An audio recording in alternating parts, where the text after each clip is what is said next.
1998년 이후 처음으로 미 재무부가 엔 매수 개입에 나섰습니다.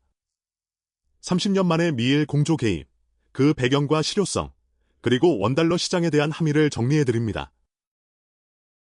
지난 7월 하순 달러엔 환율이 163엔대에 진입하며 1986년 12월 이후 가장 낮은 엔 가치를 기록했습니다. 유가 상승에 따른 교역 조건 악화와 다카이치 내각의 확장 재정 우려, 좁혀지지 않는 금리차가 겹친 결과였습니다. 7월 30일 장중 163.73엔을 찍은 직후 일본 외환당국이 시장에 들어왔습니다. 달러엔은 한때 3.3% 급락했고 시장은 개입 규모를 약 8.45조 엔, 달러로 환산하면 약 528억 달러로 추정합니다. 결정적 장면은 다음 날 나왔습니다. 뉴욕 연방준비은행이 미 재무부를 대신해 유로를 매도하고 엔을 매수했습니다. 미 재무부가 엔 매수 목적으로 시장에 들어온 것은 1998년 이후 처음으로 사실상 30년 만에 엔 매수 협조 개입입니다. 8월 3일 일본 재무성은 미국과의 공동 개입을 공식 확인하면서 2025년 9월 미 일 재무장관 공동성명에 근거의 과도한 변동성과 무질서한 움직임에 대응한 것이라고 밝혔습니다. 베선트 재무장관은 엔이 실질적으로 저평가되어 있다는 판단을 명시했습니다.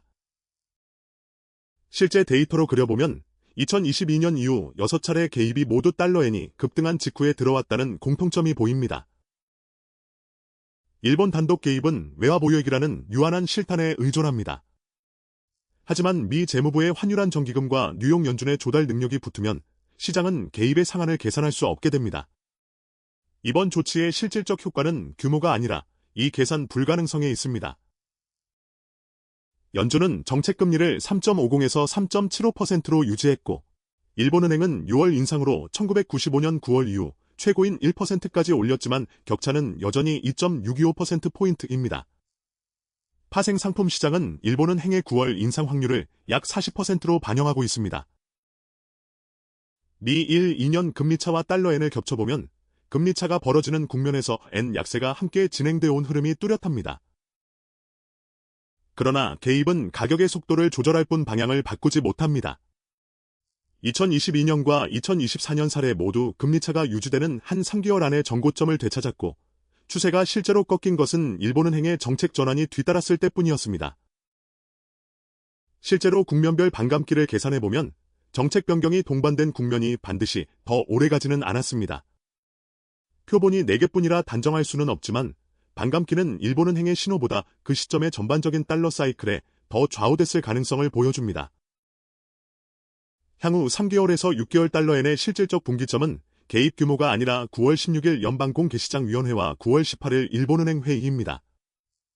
개입은 이 결과를 지연시킬 수 있을 뿐 대체하지 못합니다.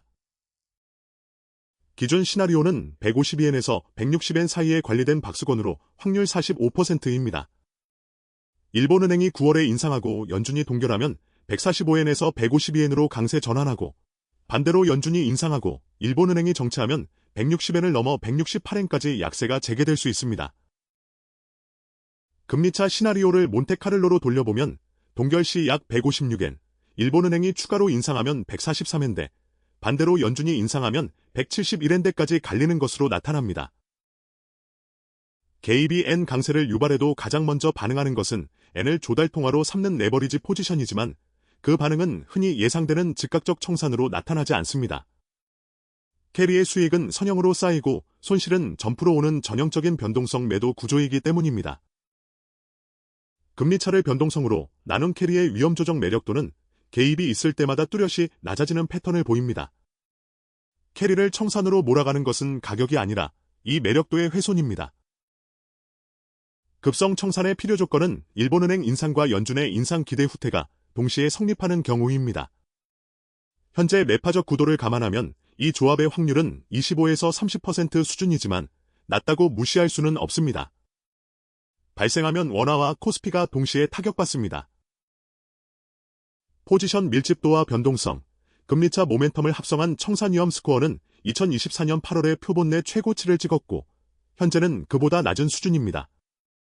다만 이 스코어는 며칠 사이에도 빠르게 오를 수 있다는 점에서 계속 지켜볼 지표입니다. 엔 강세는 원화의 절상 압력으로 전이되지만 크기는 제한적입니다. 현재 원달러의 지배 변수는 월 300억 달러 규모의 무역 흑자와 한국은행의 인상 기조, 그리고 외국인 주식 수급입니다. 원달러는 1,400원에서 1,470원 범위에서 하방 압력이 우세하다고 판단합니다. 한국 입장에서 더 중요한 것은 원엔입니다. 7월 23일 100엔당 899원까지 밀렸던 재정환율이 개입 이후 920원 수준으로 되돌아왔습니다. 이는 자동차, 기계, 철강 등 일본과 수출 경합이 높은 업종의 가격 압력 완화와 일본 여행 소비 관련 수요의 둔화를 동시에 의미합니다. 원엔 재정 환율은 7월 899원까지 밀렸다가 개입 이후 920원대로 되돌아왔습니다. 한국 수출기업 입장에서는 달러 엔보다 이 되돌림이 더 직접적인 신호입니다. 한국 투자자에게 엔 강세는 단순히 우호적인 뉴스가 아니라 유동성 국면 전환의 신호일 수 있습니다. 캐리 청사는 원화와 코스피를 동시에 때리며 최근 코스피가 짧은 기간에 큰 폭의 조정을 겪은 상태에서 이 경로의 취약성은 낮지 않습니다. 이번 조치는 30년 만의 협조 개입이라는 상징성에도 불구하고 통화의 방향을 결정하는 것은 여전히 금리차와 재정이라는 사실을 바꾸지 못합니다. 미국의 참여는 개입의 억지력을 질적으로 강화했지만 상단을 막았다고 해서 하단이 열리는 것은 아닙니다. 9월 두 차례의 통화정책회의가 실질적 분기점입니다. 지금까지 미일 공조 엔화 개입의 배경과 실효성, 그리고 원달러 시장에 대한 함의를 정리해드렸습니다. 채널을 구독하시면 이런 리서치를 놓치지 않고 받아보실 수 있습니다.